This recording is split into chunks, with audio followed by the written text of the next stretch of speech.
Yes. Okay, cool. I have a feeling I'm going to be playing with my volume button. So 4 people all stacked so far. That's a bad sign. Yeah, I know.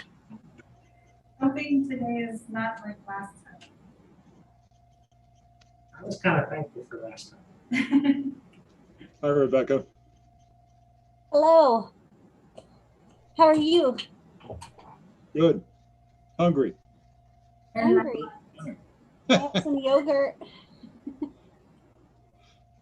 I don't think it will fit too well through the audio and video cables, though. Are you at home or here? I'm at home. I was gonna say I can throw it.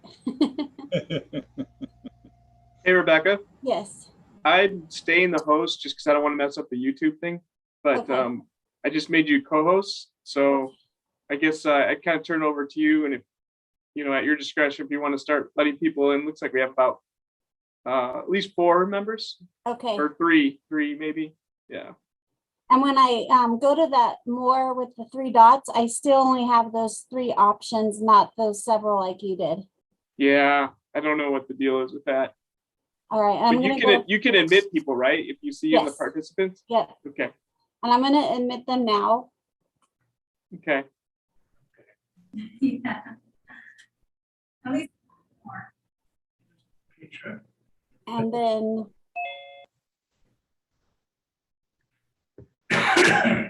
I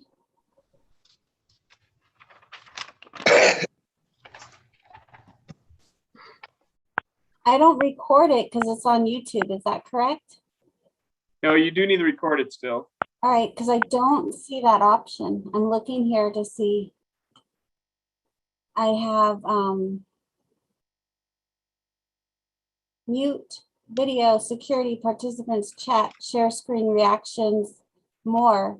And when I clip it, oh, I can do it there. Okay. Record on this computer.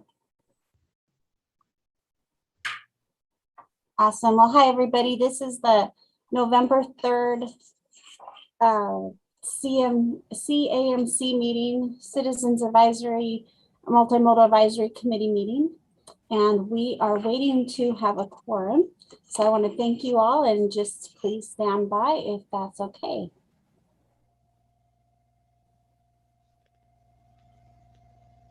Let me do this to make it easier for us.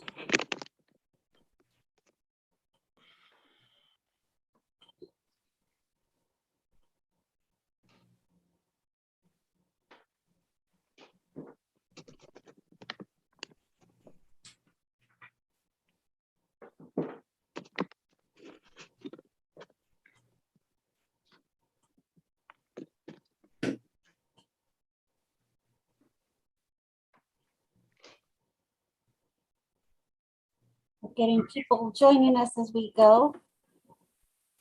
7. 7. Hi, Jeff. Hello. Jillian's not going to be able to make the meeting today. So as vice chair, will you be able to run the meeting? Sure, I could do that. Thank you. We're still waiting for a quorum. I believe we have 7 right now, and we just need 1 more person. But it's not quite 5:30 yet. I think we have 7. It's a majority. We have 4. Oh, we have 4. Thank you, Jackie.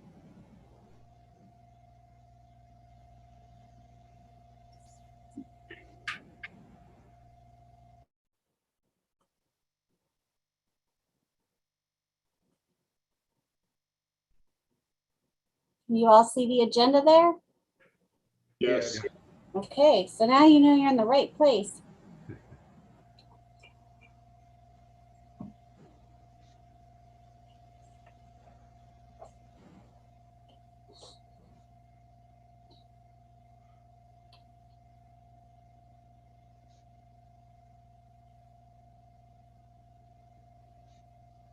Right. I'm just going to document who we have. We had a few people who were not able to show.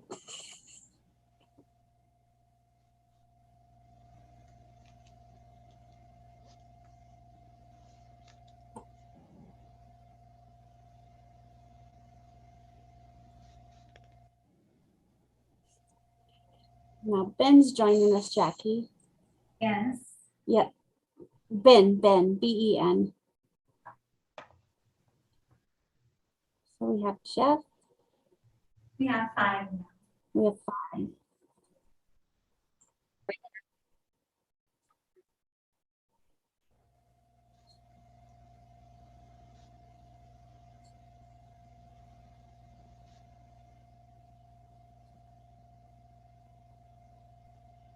And we have Lindsay's here.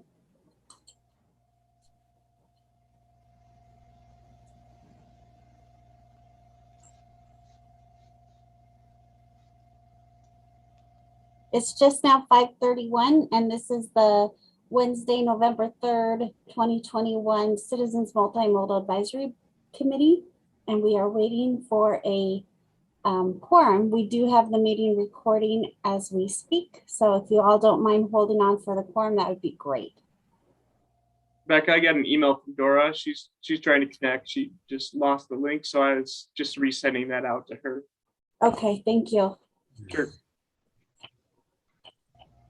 I think that's Meeting 2. maybe 8. Oh, here comes Dora. 1 more.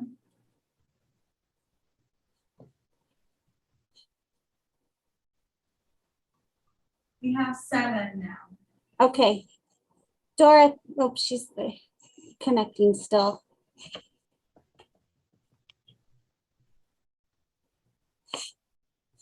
And we need Thank you, 8, right? Dan. You Hi, need Dora. 8. Yes, Hi. no worries. Thank you.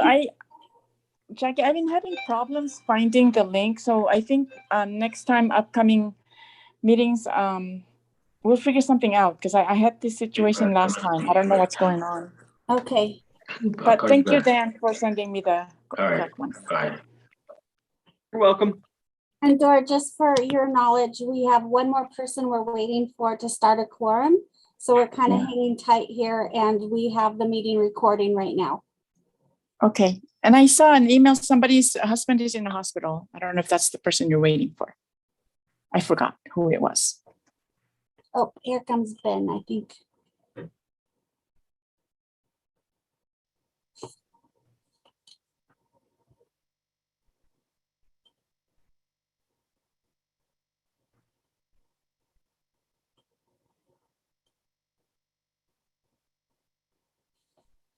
We still have 7, is that correct, Jackie? Yes. Thank you.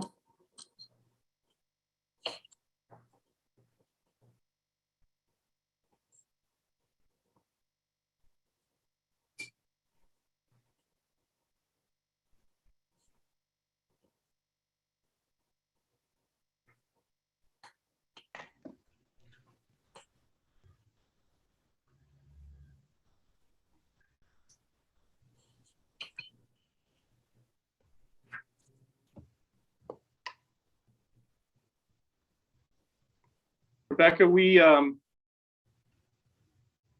still have a few minutes, I guess we can wait, but instead of canceling, I'd like to suggest maybe we, even if we don't have a quorum, that we still present the information. We just can't take any action on it. I think we have some valuable information to share, and I want to respect the fact that the members that did,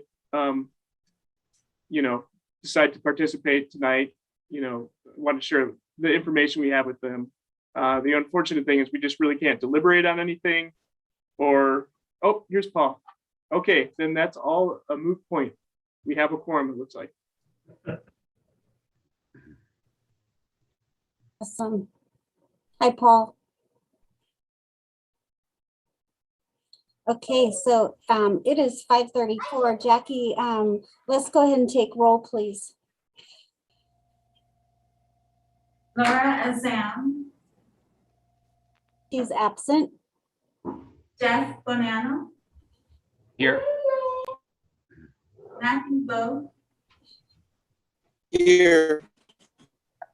Lindsay Costello,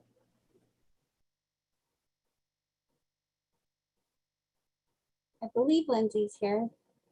I'm looking to make sure we haven't lost her. Oh, it says she's here. Lindsay, I think you're muted, but she shows us here. Okay. Salvador Duarte, Absent. Marjorie Ball, Absent. David Giacomin, Absent. Vince Harris, I'm here.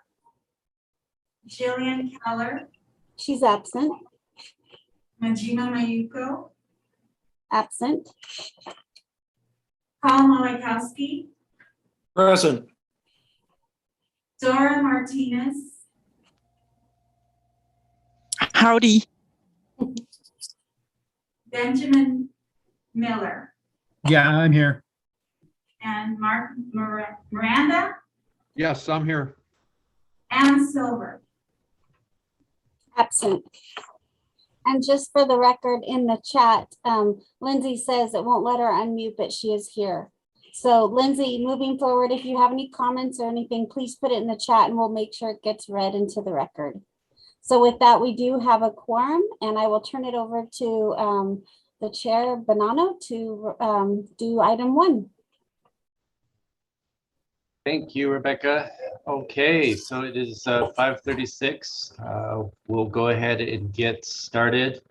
Opening things up, let's jump right into item number 1, the approval of the agenda. Mr. Chairman, this is Rebecca. Yes. I just wanted to make a note that item number 5, which is the Mount Rose Highway Corridor Study, was requested to be pulled by NDOT, and they would like to put it back on the agenda come January. Okay, so we will be skipping item number 5. Are there any other changes or addendums that need to be made? If not, can I get somebody to, yeah, we need to, okay. It's been a while, sorry. It's okay. Yeah. We'll need a motion to Yeah, approve can the we- agenda, please. Mr. Chairman, this is Oh, Vince Harris. I move Yes, to Vince. approve the agenda for the evening. And we have Lindsay in the comments saying she'll second it. All right, we've got a first and a second. All in favor? Aye. Aye. Aye. Any opposed?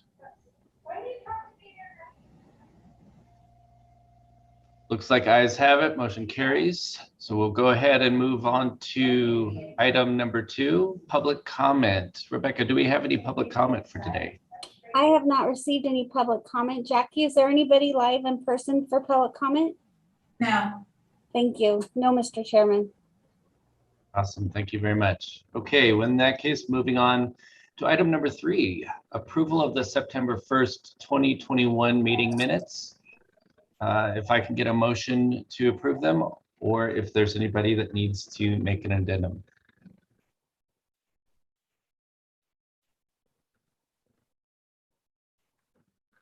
We've got, for the record, Lindsay, with It's a Dora motion to approve. Martinez. I second. Okay, we've got a second from Dora. All in favor? Aye. Aye. Aye. Aye. Any opposed? All right, ayes have it. Motion carries. Thank you very much. Moving on to item number 4, to provide feedback and acknowledge receipt of presentation on the Transit Optimization Plan Strategies, or TOPS, for possible action. Thank you. I'm going to hand it over to Michael Delude. He is with our transit department, and he will get us going on this item. Hi, I'm Michael Delude. I'm the Senior Technical Transit Operations Planner for the RTC. We've kicked off our transit optimization plans strategies, or TOPS, which is a document that we do every 5 years. It is the same as our previously named Short Range Transit Plan, or SRTP. We have Gary Hewitt here to make a presentation about the beginning of the project and sort of the direction that we're going. So I'll hand it off to Mr. Hewitt. All right, great, thanks. Can everyone hear me? Yes. And you guys could see the slides? Yes. Okay, great. Got past the first part. Yeah, so good evening. My name is Gary Hewitt with Transportation Management and Design. Our company is a transit consulting firm. We're based in San Diego, and we help transit agencies grow their ridership by helping them optimize their systems in a cost-effective way to ensure ongoing financial sustainability. And we work with clients all around the country like yourselves on projects just like this. So Michael covered a little bit of this, but just as a kind of hit a couple other points, a couple of things that the plan does is it sets out what the public transportation group will do over the next 5 years in terms of capital and operation improvements. So you'll see things in the plan like route improvements, larger scale projects like some of the rapid projects were included in previous short range transit plans. It also guides kind of larger capital improvements, things like bus replacements, how many buses you're going to need in the future, how much resources, and it kind of works as their work plan for the next 5 years.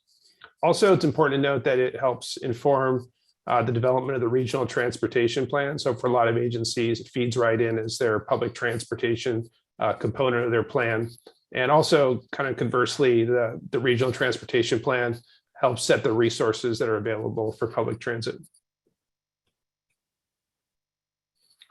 So one of the things we wanted to bring as kind of an outside firm is kind of some of the lessons learned and some of the trends that we've seen during the pandemic to this project. So one thing I think that everyone's experiencing, kind of small operators, large operators, public, private throughout the country, is the severe labor shortage for coach operators, and this could be for fixed route service, it could be for paratransit service. And so agencies are really struggling, even if they have the resources to provide service levels or restore their service levels to pre-pandemic levels. Also, another kind of trend we see is agencies focusing on providing transportation for essential workers. They think about transit having a couple of different markets. One is people who use it to commute longer distances, maybe more white collar jobs, and that ridership went away during the pandemic and hasn't substantially come back. But during the pandemic, a lot of the riders were people getting to essential jobs or a lot of the in-person jobs. What that does is it gives an opportunity to look at more all-day and weekend service. And what I mean by that is you have less peaks in your service during the weekdays. Transit agencies, usually their peak of the peak service would be in the afternoons on weekdays. But there's a potential if that commute kind of flattens out throughout the day to be able to provide a little more service during the rest of the times of the day.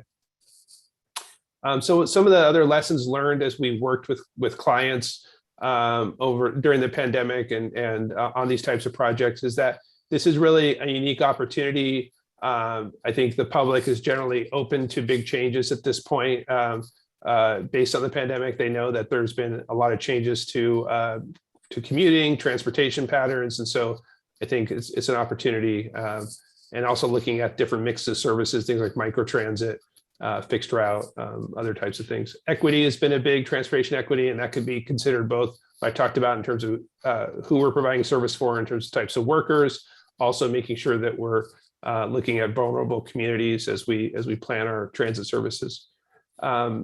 We think that going forward, we need to focus service on improving it for the customer experience.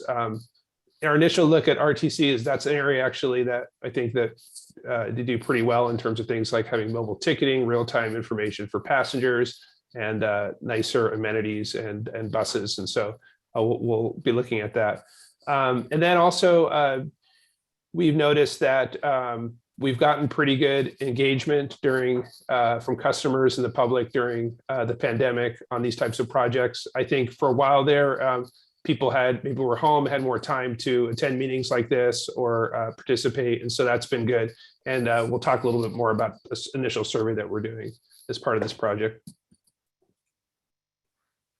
So this is the outline of all the tasks that are included as part of the TOPS project. So right now we're wrapping up task 2, which is a review of the existing service, and we'll talk a little about this in the presentation here. Also, we're did a review of the demographics in the Truckee Meadows area. We also compared RTC to other similar peers as part of task 4. And the next step of the process will be getting some initial feedback from the public about what's going well, where areas needs to be improved or new areas to serve. And then we'll take all that information and develop a series of draft recommendations that we would return to this group and the general public in January with some draft recommendations for consideration. And then after that, the next step would be to get approval of this plan from the RTC board. So in terms of the peer review, there were a couple of notable things that we noticed. And this is a list of, we had 10 other peer agencies. It's an example of some of the things that we compare.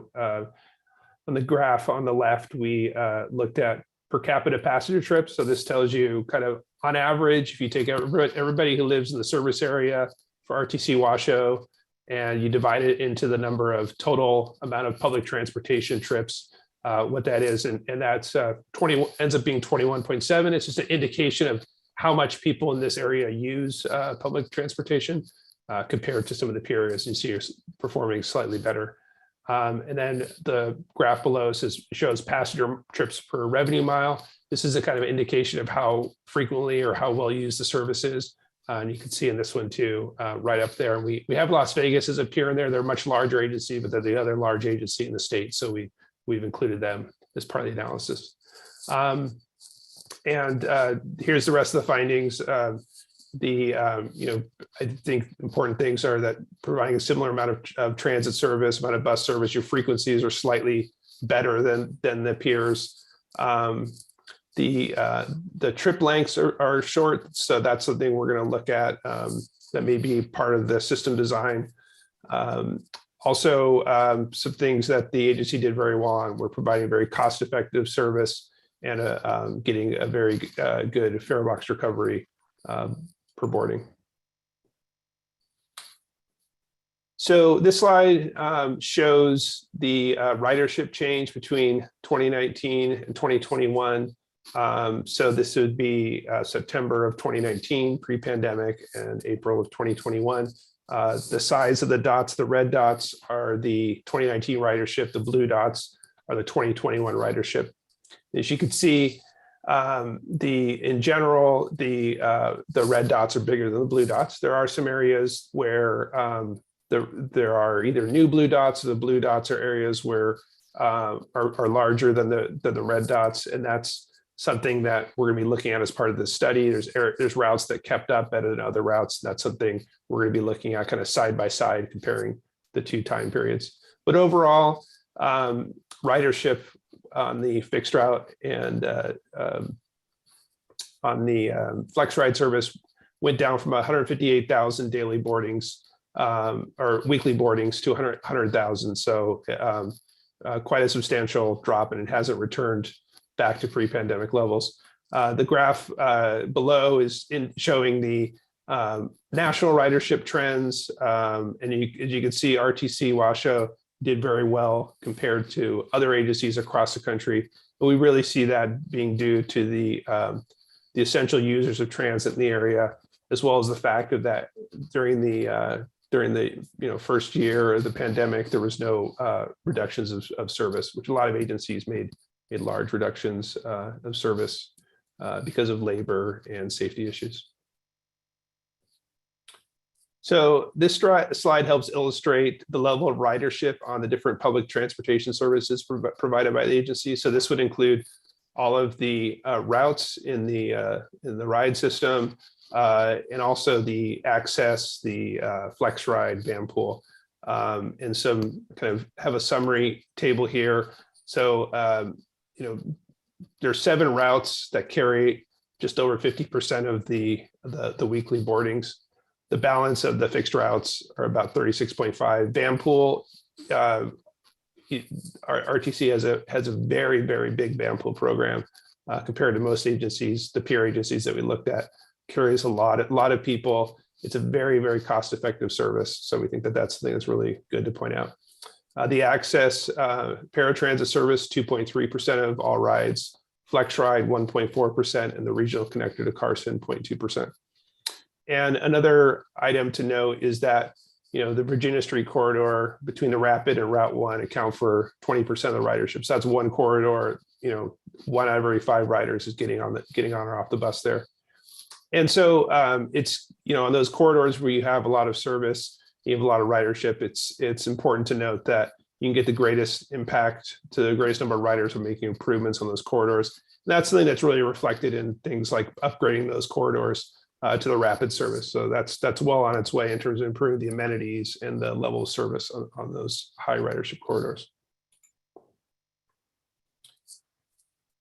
Another thing that we do as part of that task 2 is we review the demographics to see if anything's changed over the last 5 to 10 years. Are there any gaps in service that are there? Are there any areas that have emerged as new areas that may need transit service? So for this analysis, we look at recent demographics, including population, jobs. We also look at total trip activities that include everything from going to the grocery store to the movies to school, things like that. So that's all trip activity.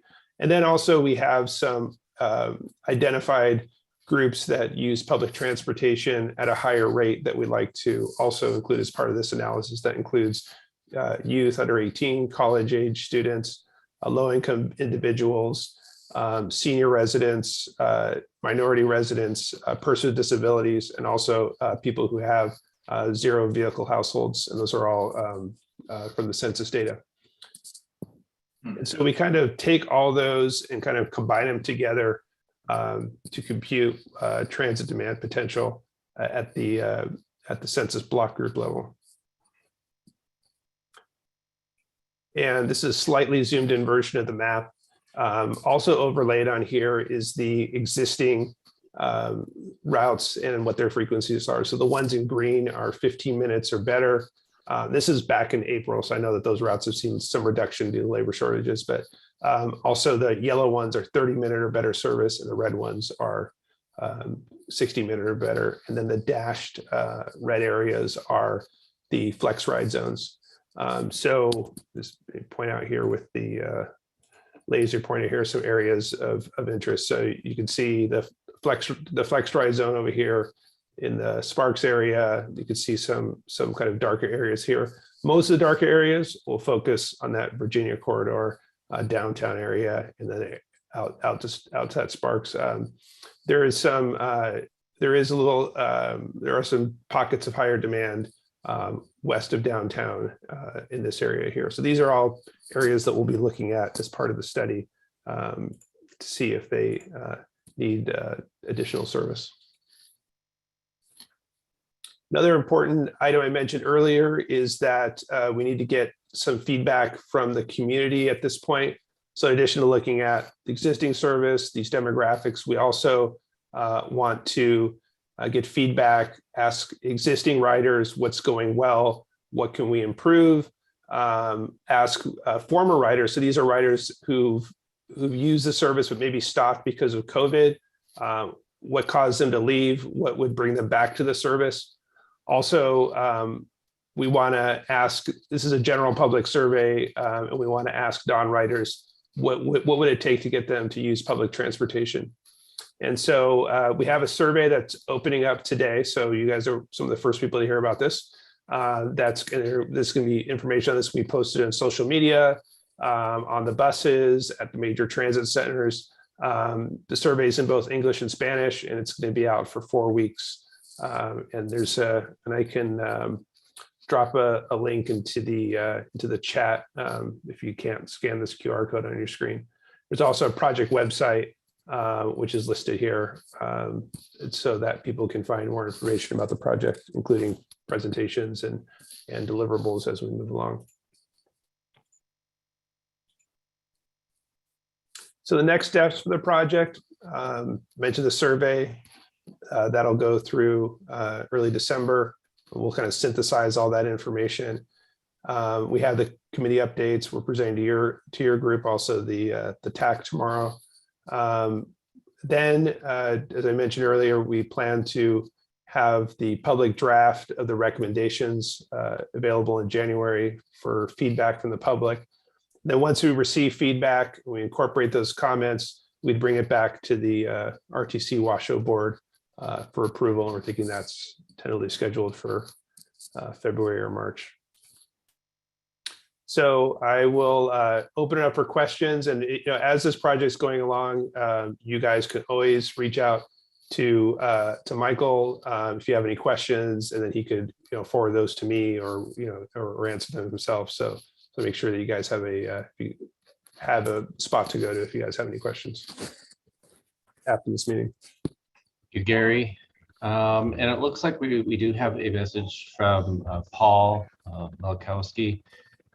He writes, Mr. Hewitt, does your consultancy identify transfer deserts, or undeserved geographic areas within the WRTC service area? If not, why not? It's a transfer desert. This is Paul Malakowski, Mr. Hewitt. Mr. Bonanno mangled my, I thought, properly written question. He didn't do that well with my name either, but that I'm used to. The question is, does your consultancy identify, quote, transit deserts, unquote, or, quote, underserved, unquote, geographic areas within the WRTC service area? If not, why not? So, and this, I brought it back to the transit demand potential slide. So I think this is where we'd identify areas that maybe don't merit transit services, and areas maybe where there's demand for service where there's no existing service. So that's kind of covered by this part of the analysis.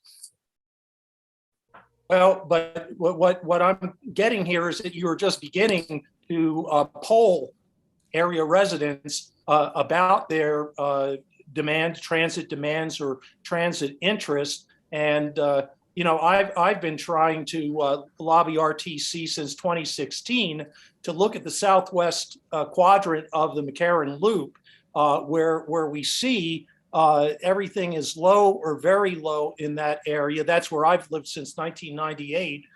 There are plenty of what I think are appropriate transit stations and whatnot. And now that FlexRide is moving up into the North Valleys, has been established in East Sparks, and is even going to Somerset, which doesn't look any more demanding than Collin Ranch.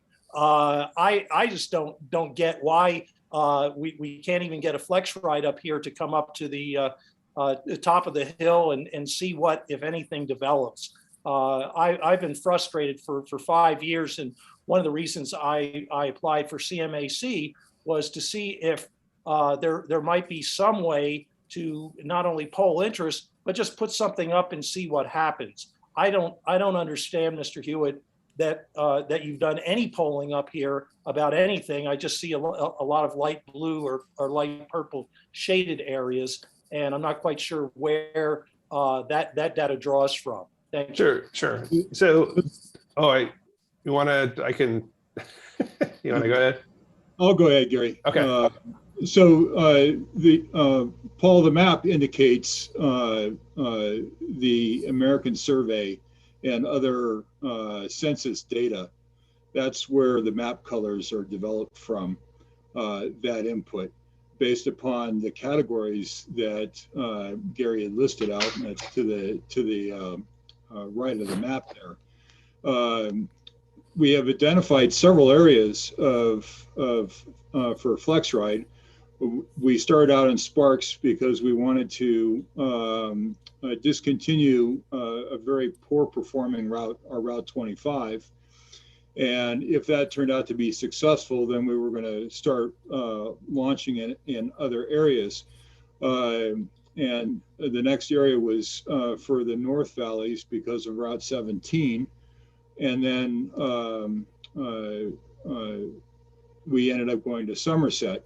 We've identified both the east and west corners of the McCarran Loop down south for FlexRide in the future.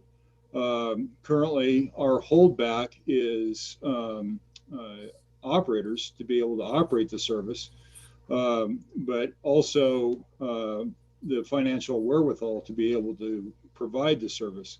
So hopefully part of this study and part of Mr. Hewitt's look into our financials will either identify additional funding sources that we have or can get our hands on to begin to expand the FlexRide service more and hit the areas of which you have concern. And then also we need the operator availability, the pool of operators nationwide to improve as well, to be able to have the operators to drive the buses to get them into those areas as well. And FlexRide is very,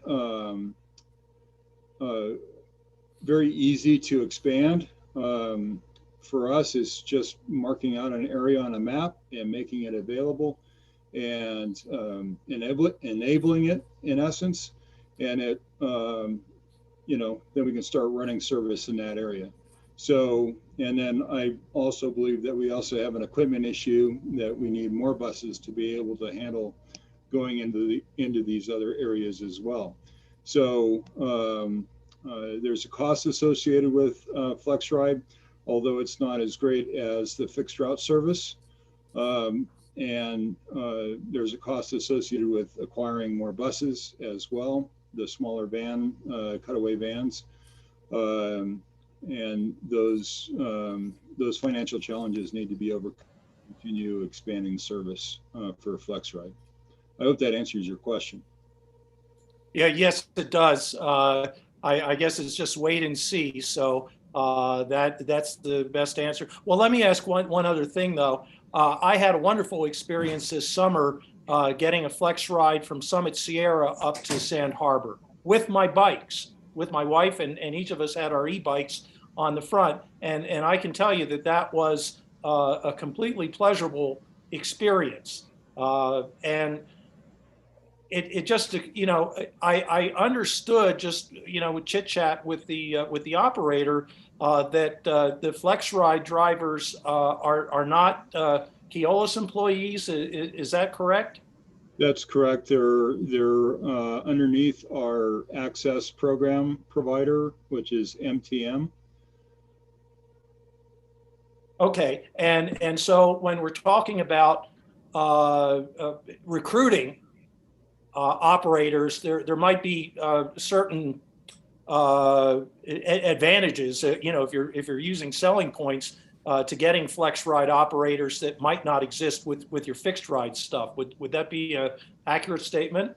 That would be an accurate statement, and we are working with Keolis and MTM to highlight the benefits of each program to, you know, as to the benefits to an operator and what those services can do for a person for a job.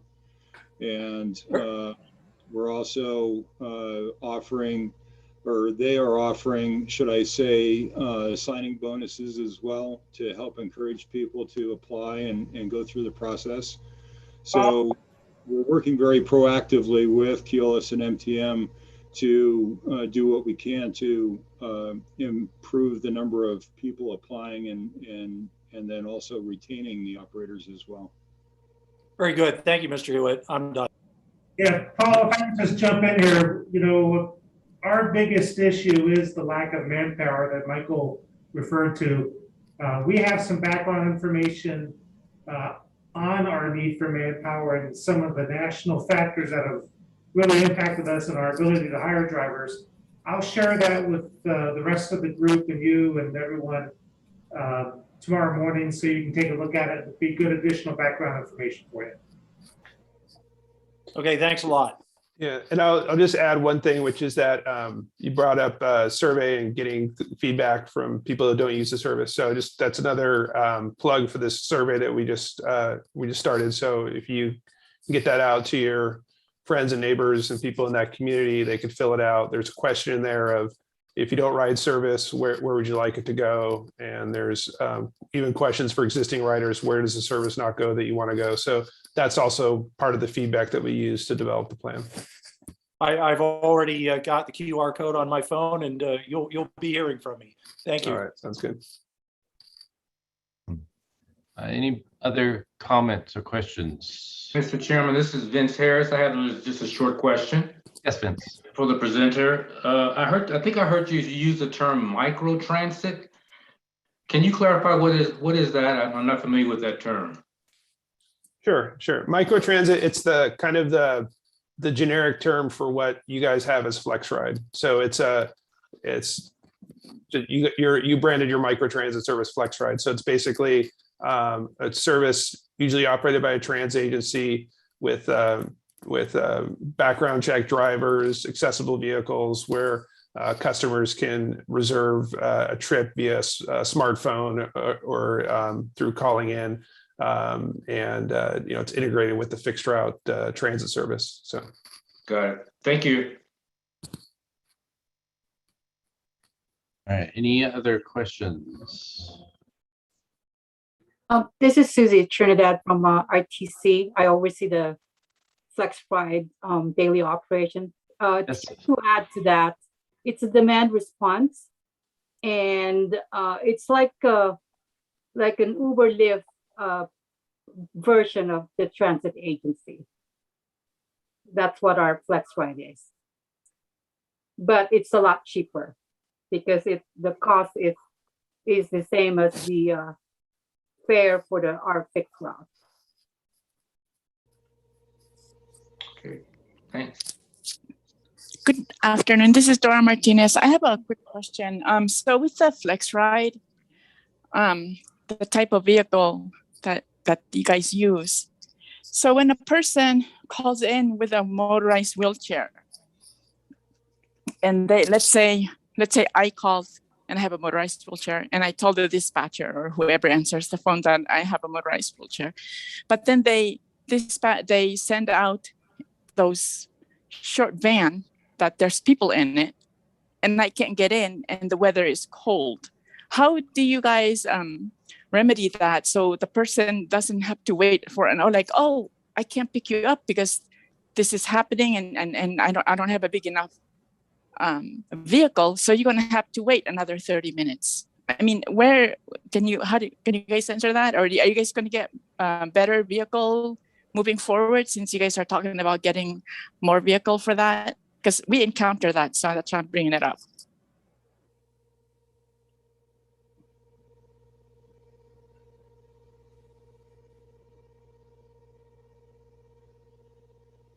I don't know if anybody I from don't know. from RTC's got a. Susie, are you still there? This is Susie again from RTC. When I believe when an individual book a trip and they say they have a wheelchair, their mobility device, they stated the mobility device is a power chair, and that will be put into the spare system, which is what we use for reservation platform for our microtransit FlexRide, and that should be matched to the vehicle and driver.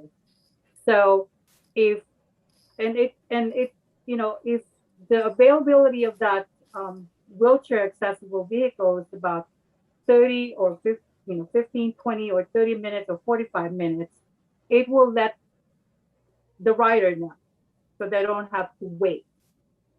So I think that's what's happening right now. But of course, with the driver shortage that we're experiencing right now, maybe that's not the case anymore. But if there's a particular ride that Ms. Martinez, you are pertaining to, just let us know, and then we'll look into it.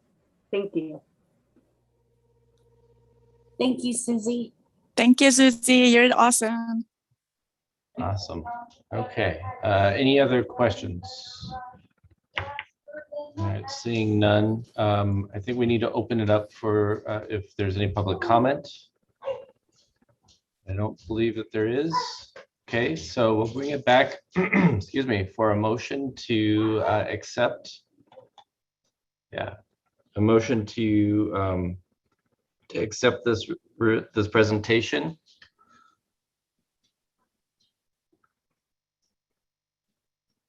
This is Mark Miranda. I motion to accept the presentation. Okay, This is thank Ben you. Sanders, I second. I've got a first and a second. All in favor, say aye. Aye. Any opposed? Seeing none, motion carries. Thank you, guys. All right, so we are skipping item number 5. And by the way, thank you, Gary and Michael, so much for participating in this today. But we're skipping item number 5 and moving on to item number 6, acknowledge receipt of a presentation on the electric and alternative fuel vehicle infrastructure and advanced mobility plan for possible action. I believe James. Are you Hi, with us thank today? you. James is not going to be here today, but David Dunges, our planning director, is on, and he will present this report to you. Thanks, Dan. Thank you. Allow me just a moment to share my screen here. And get in presentation mode. And can everyone see that okay? Yes. Okay, great. Yeah, so just wanted to give an update. I don't know that we've actually brought this to this committee previously, other than probably just describing what our work program was for that we're currently underway with. So one of the studies we embarked on through our work program, it is kind of a mouthful, but we're calling it the, let me get my notes here. Electric and Alternative Fuel Vehicle Infrastructure and Advanced Mobility Plan.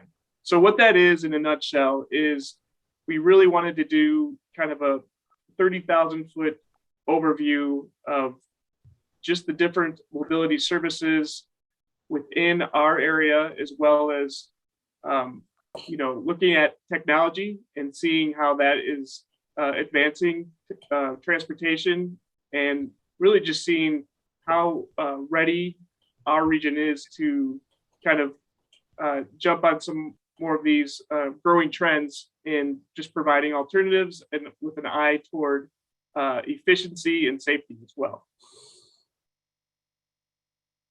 So with that, the project vision was to enhance transportation safety, efficiency, sustainability, and equity in Washoe County through the effective application of emerging innovative mobility solutions. That said that much more succinctly than I tried to start with in my introduction. And so really, again, this plan is just looking at, what can we do as a region to be ready to adopt some of this technology and mobility options that are really out there emerging throughout the country.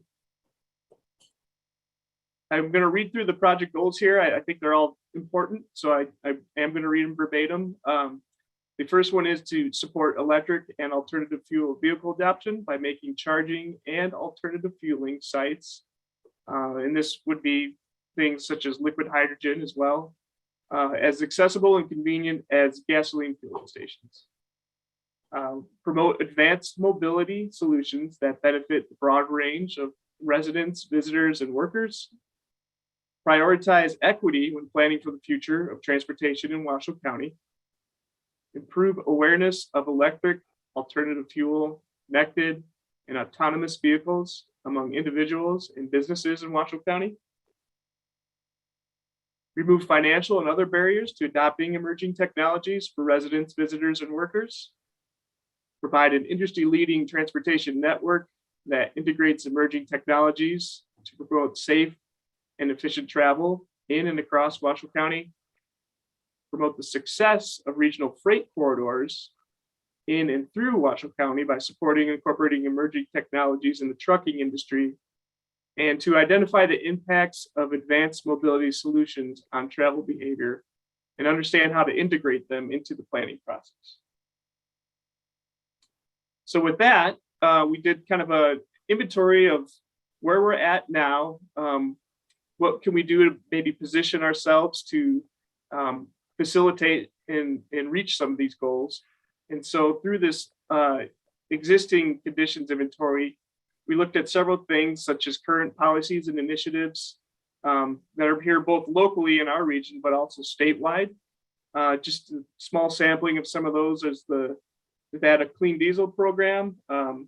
This is essentially working to reduce emissions from the state fleets. As you can imagine, there's quite a few vehicles on the road that are part of the state fleet.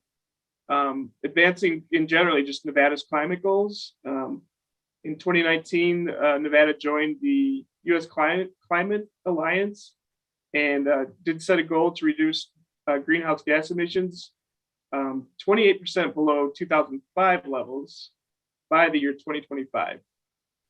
And so, you know, through adoption of this kind of technology and infrastructure, Nevada is trying to position itself to meet those goals. They also have a Clean Cars Nevada policy or program. And basically that adopted the California mandate that passenger cars that are sold in Nevada shall not exceed a certain emissions threshold, you know, for all newer vehicles. So that's just a sampling. There's a few others here, but you kind of get the idea. We're also looking at our charging infrastructure. And again, on the state level, one of the initiatives they've been pursuing is the Nevada Electric Highway. And this is basically running down, I believe it's 95, 93 and 95, and then also I-80, and ensuring that there is charging infrastructure, you know, spaced, you know, close enough apart that when you have some of these different electric vehicles that, you know, it kind of negates that range anxiety that, you can make a trip safely without kind of running out of power and being stranded on the side of the road. And they also, they also added it on I-15 as well, and are looking on US 50 as well. So it's really all of our major freeway facilities as well as the major highways in Nevada, and they're just really electrifying that. We're also looking at connected vehicles. So V2V is vehicle to vehicle communications. There's a V2I, which is vehicle to infrastructure, and then V2X, which is vehicle to everything. And there's a lot of safety features that can be realized through this type of technology. You know, it's not really fully autonomous, but it's reaching a level where, you know, you can help to avoid rear end collisions, you know, crashes at intersections, assists with lane changes, like if you have a blind spot that you can't see and you're trying to change lanes. A lot of these built-in technologies in some of the newer cars will not only warn you, also prevent you from doing those, you know, dangerous movements. And it's predicted that this could prevent almost 600,000 crashes in a year. And this is nationwide, of course, not just here in Reno Sparks. We're also looking at, you know, integrating this into our mobility services, trying to make things more seamless. I think the previous presentation kind of demonstrated, you know, what we're trying to do with that, and offering different mobility options. You know, I think they touched on Vanpool and how successful that's been. And a lot of our subsidy programs like the Uber pilot program and the Washoe Senior Ride Taxi program. Looking at pilot programs and studies that are already underway. So integrating mobile observations, and this is basically, they've tested fleet vehicle communications with DSRC. That's, gosh, I'm drawing a blank on the acronym now, but it's basically a radio frequency that allows vehicles to communicate with each other and the most effective manner that they can. There's also Intelligent Mobility Project. This is in partnership with the university. RTC developed what's called the Living Lab to test some of this technology out, like the vehicle to infrastructure technology. We did even have a bus that was kind of running autonomously. There was a driver inside, but basically that driver was hands off, and while the bus kind of did its thing, and it was all controlled with LiDAR technology. And then the Nexar vehicle-to-vehicle application, which this basically provides real-time alerts to prevent crashes through a mobile application, and that's deployed throughout Nevada. So what are some of the goals that we're trying to, and impacts of some of these different technologies? We're basically looking at reducing, the risk for crashes, and this is across all modes. So it has a safety benefit, it has an air quality benefit. Obviously, when we're becoming less dependent on traditional gasoline fuel, the greenhouse gas emissions are lower, and it's better air quality for all. Again, really touching on the equity piece. We really want to kind of fill those gaps where there are these underserved communities, and making it easier for people to kind of navigate through our different mobility options, trying to develop a more, the buzzword is mobility as a service, but basically making it so that, you can have a one-stop shop and kind of transfer between modes and pay for your transfers, your passes all in one application possibly. We're looking at some of the freight benefits as well. And I think really this is kind of where the future is going in terms of autonomous vehicles. They're already looking at like platooning technologies where they can realize fuel efficiency that way. But basically you have like a lead truck, if you will, and then others are kind of communicating in almost like a train, but going over the road, so that they're all kind of maximizing their speed in an efficient way. And basically, you kind of remove some of that driver error or behavior that sometimes poses more safety risks. And then finally, we're trying to look at how we can best incorporate these different mobility options in our travel demand model, so we can get a better picture of when we're trying to forecast traffic, do a better accounting for, hey, how are people, maybe using different modes throughout the day. Our micromobility, for example, like scooters, bikes, so that's something that's going to be more attractive for shorter trips, and can we capture that when we do our traffic forecast? So these are all kind of the positive impacts of those sorts of things. And so ultimately the plan, again, is really a 30,000-foot view, kind of captures all of this. It's in a draft format right now. It's close to being finalized, and we are looking to put this up on the website for public comment in probably the next few weeks here. And we'll also post a kind of an informational video that will go into a little bit more detail on some of these. So really that's it. Just wanted to kind of share where we're at with that process. We hope to have the plan complete, if not by the end of the year, very, very early in the new year. So happy to answer any questions or comments you might have. Thank you, Dan. I know I do have a question. I'm curious about, and this is Jeff Bernardo for the record, I'm curious about at the city and city council level, what kind of support they're expected to provide, as well as our neighbor Tesla. I mean, this is right up their alley. Are we getting any support from them in any way? Now, that's a great question. And, that's a question that's a conversation that's come up in some of our project technical advisory committee groups. Really, from RTC's perspective, we could really just offer guidance and kind of support for what some of this vision is, but where the rubber meets the road, no pun intended, is, you have to have the ability to install a lot of this infrastructure on the ground. And that's where we got to work with our local jurisdictions to start implementing some of this technology. It's certainly an investment.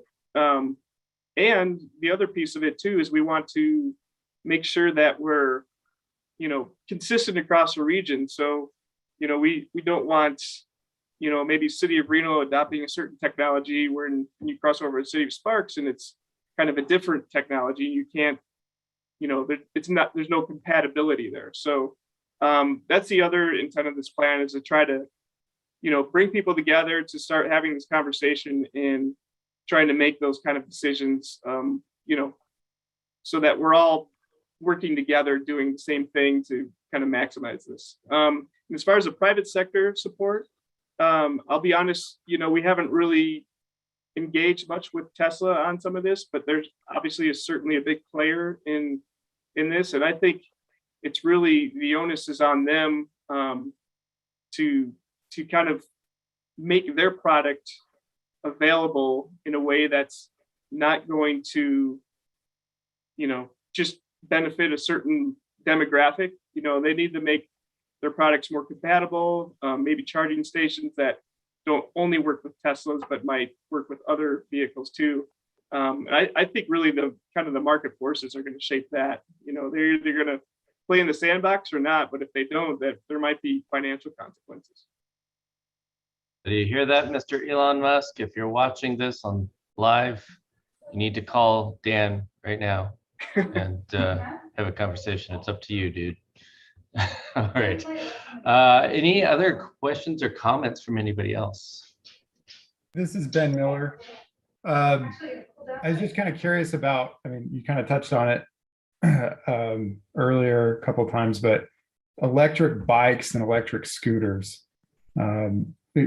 Just a couple of things. Is anybody keeping track of how many? I know you said you were going to, but does anybody have any idea how many of those types of vehicles are out there, and where their place is going to be in this entire infrastructure? Are they going to be continue to be classified as bicycles? Are they going to be move more toward the motor vehicles? And then, just to comment, from my perception, that's probably, I've seen as much growth in that type of vehicle as I have with as a Tesla or other electric cars, and specifically in the other demographic under, I don't know how we call them, but the less wealthy, the more common people are gravitating toward these cheaper forms of transportation. So I just yeah, no, that's a great question. And in fact, it's kind of coincidence. I was just talking with my boss about that today, because he had a very similar question. What are we doing to really try to understand like how many of these e-bikes are out there? And the truth is, we don't really have a good handle on that. And that's something I need to try to think about with the planning department, is how we can kind of get a better idea. I did recently read an article, and don't quote me on the numbers, but I saw that basically the sales of e-bikes are now outpacing the sales of traditional bikes by like a 1-to-3 ratio. So, and over the last couple of years, I'm sure the pandemic certainly helped this, but sales have just been going through the roof. So, but those are private sales, like customers like you or I that might purchase them. In terms of micromobility, which would be more of like a bike share or a scooter share, that would be basically sponsored by the city or the region or whatever. We're involved in the ongoing conversation with that. Right now, I can tell you it doesn't have a lot of momentum, but I do see that probably changing in the future. I don't know that there's much of an appetite from kind of the elected officials right now. We had maybe not the best experience the last time we tried the bike share pilot here in our region. So I think people are a little gun shy, but I do think it's coming back, because I'll just say, as an owner of an e-bike, it's amazing. The time savings, you still get a good exercise, but you're not showing up to work out of breath and all sweaty. And, it's just a nice alternative to getting in my car. And really, it's only like an extra 10 minutes for me personally to get to work if I choose to ride my bike. And anecdotally, I've been seeing more and more out on the street every day. So it's definitely growing here.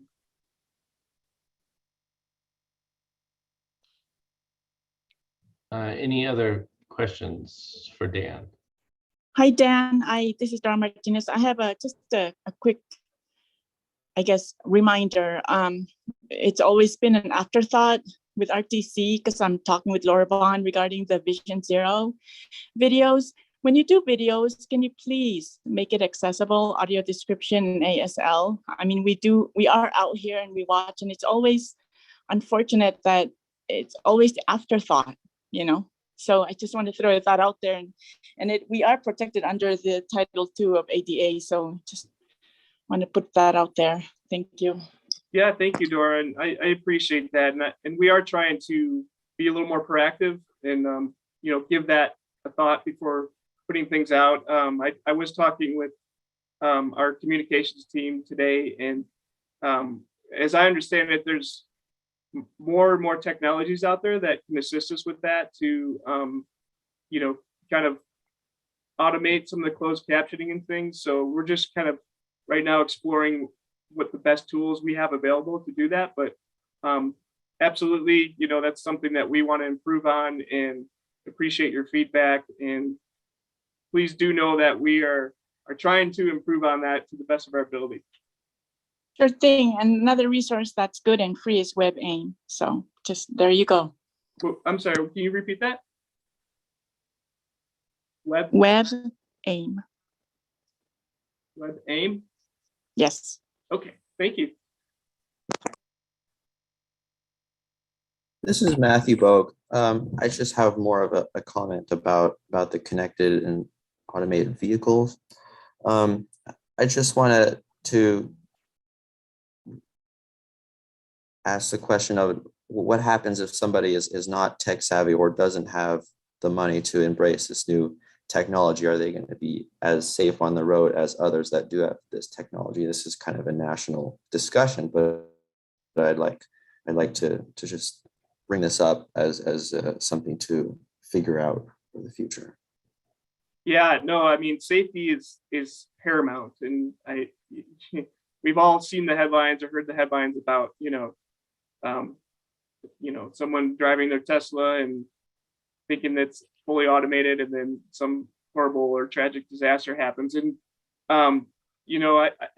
it seems like I think at the federal level we need more regulation on that sort of thing. I know there's a lot of I guess, what's the word I'm looking for? People are anxious to be able to see this technology out there and working, and maybe are pushing a little hard, but at the same time, I think there needs to be a step taken back to really try to make sure that all the safety measures are in place. And I mean, this is just my opinion, but I think we're probably a ways out from full automation being the norm, especially for passenger cars. Again, I think in the freight industry, I think that's maybe going to come along a little sooner. But again, I don't think we're quite there yet. But it is interesting to see some of these newer fleets, some of these newer cars. They do have, and those of you might not be familiar, there's kind of a scale of a level of autonomy. And I think it's like a 1 through 5. So a lot of those cars coming out now are like almost at a level 3 autonomy. And that's becoming fairly standard. So even those incremental increases, I think, are really helping, but absolutely you still need that driver to be aware and engaged while they're driving. Thank you. It was definitely a difficult question to answer. Thanks. Bye-bye.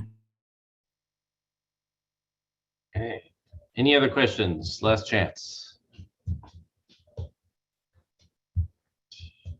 Seeing none, let's open it up for any public comment. If there is any, doesn't look like it. Okay, so let's bring it back for a motion for the acknowledged receipt of a presentation of the, I want to give it like a fun acronym, but I can't. So electric and alternative fuel vehicle infrastructure and advanced mobility plan.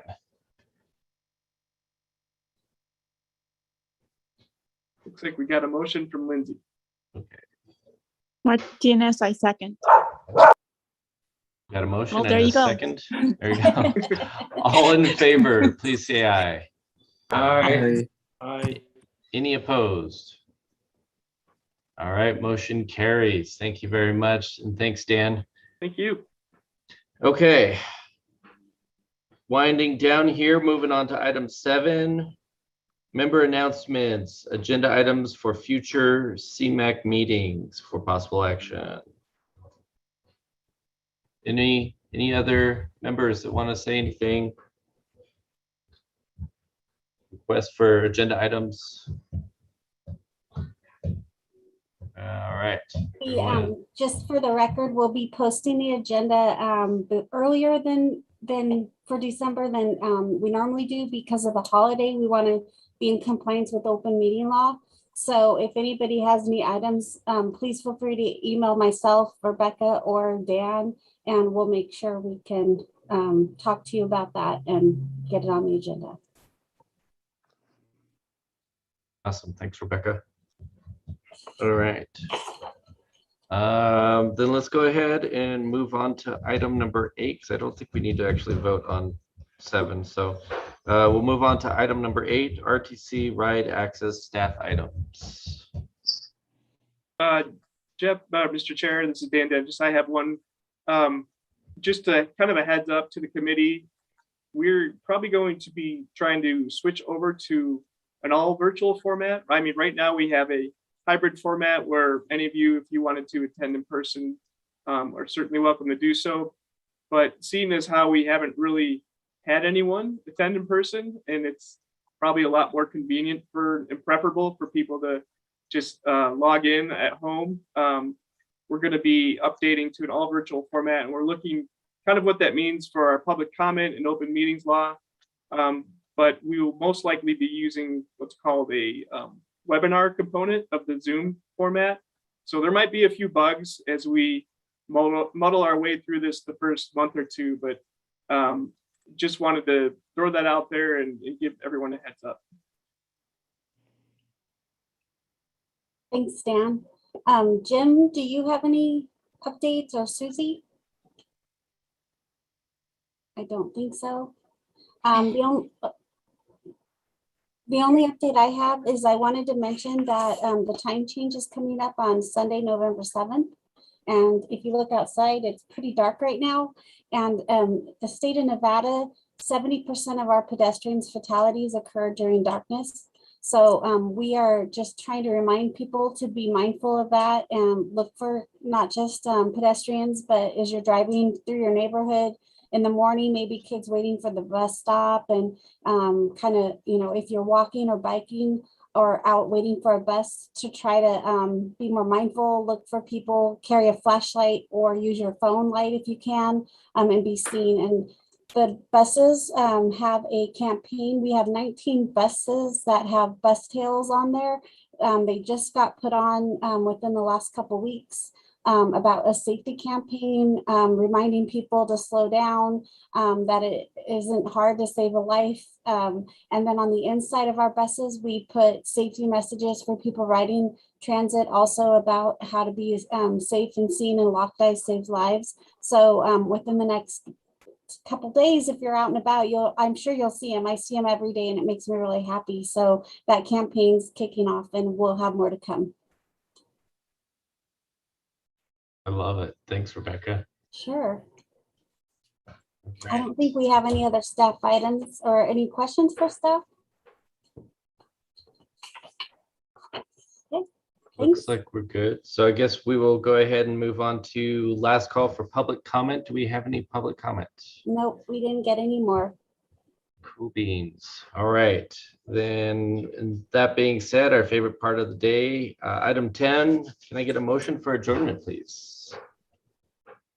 So Motion to moved. adjourn. Vince Harris.